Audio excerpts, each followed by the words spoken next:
Good evening. Imagine a peaceful place where silence is the main feature. You barely hear a sound apart from your breathing. Moreover, there are no dangerous animals to worry about, like in the tropical rainforest. This is the Araucanía region, in the south of Chile, well known by its monkey possum tree, or Araucaria. This territory is located in the temperate forest of southern South America. I've been researching this area because it can tell us a different story about the human relationship with the forest and trees. Indeed, forest historians have normally addressed the forest in terms of exploitation and political control, or environmental injustice. However, the Araucanía of the first half of the 20th century shows that humans could genuinely care about the natural environment and about the other, such as the indigenous and the poor.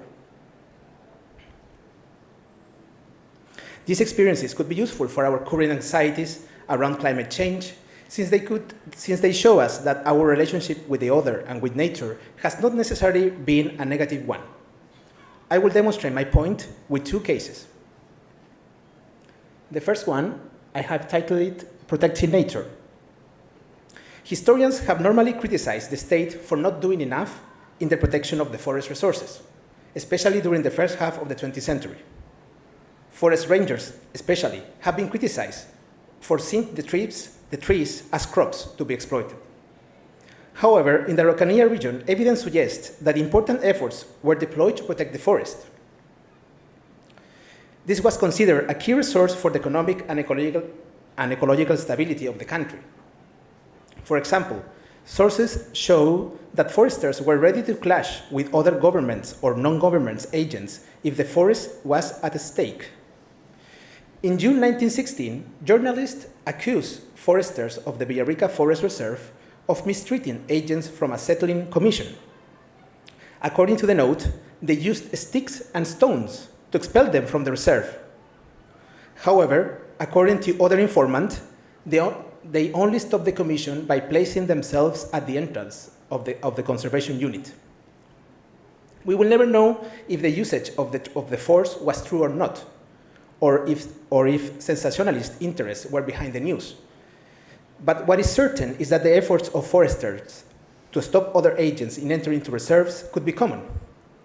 These people were normally seen as a threat to the forest. On the other hand, the efforts of foresters in overseeing the burning of trees for agricultural purposes in summer can be impressive for today's highly connected world. In an epoch when almost no telephones and roads existed, that foresters still managed to control landholders in the clearance of the forest is admirable. At least 2 visits per landowner occurred, one to see if the place was apt to be burned, and second to see if everything has been doing according to the law. Finally, I have found evidence of landowners offering their services ad honorem as forest rangers to protect the forest. In fact, to work with no wage could be common among foresters, since sometimes occurred that they had to work for free for several months. The state was simply too poor to afford such services. Moving on to my next case, titled Protecting the Other.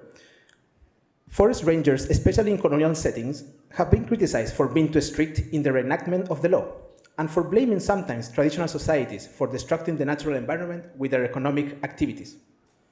However, the Araucanía region has evidence that foresters could adapt the fines to the personal context of the people.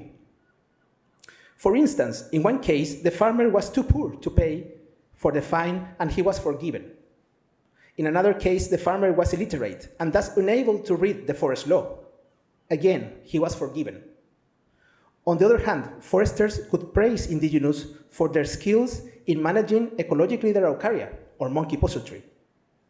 According to the forester Enzo Baquedano, having them within the forest reserves could be helpful to maintain such a tree. Even though I have not found more evidence about these declarations towards indigenous people, the silence of documents could also mean that they were in effect not criticized for such behavior. In fact, Chilean farmers were the one heavily critiqued for destroying the land. something that can be proved with plenty of evidence. All these cases are interesting because they suggest that the state not necessarily adopts a top-down approach as has been normally accused. In conclusion, I hope to have shown that the human being can protect the environment and even the other, despite the human and non-human constraints. The Araucania case suggests that the past can be useful for our present, especially in terms of collaborating with other cultures or ethnicities in the protection of our common home, which is the Earth. We have reasons to be hopeful. Now I will leave you with my colleague, Lin Zhang. She will talk about social enterprise and social enterprise law and how it contributes to the understanding of our current climate anxieties. Thank you very much.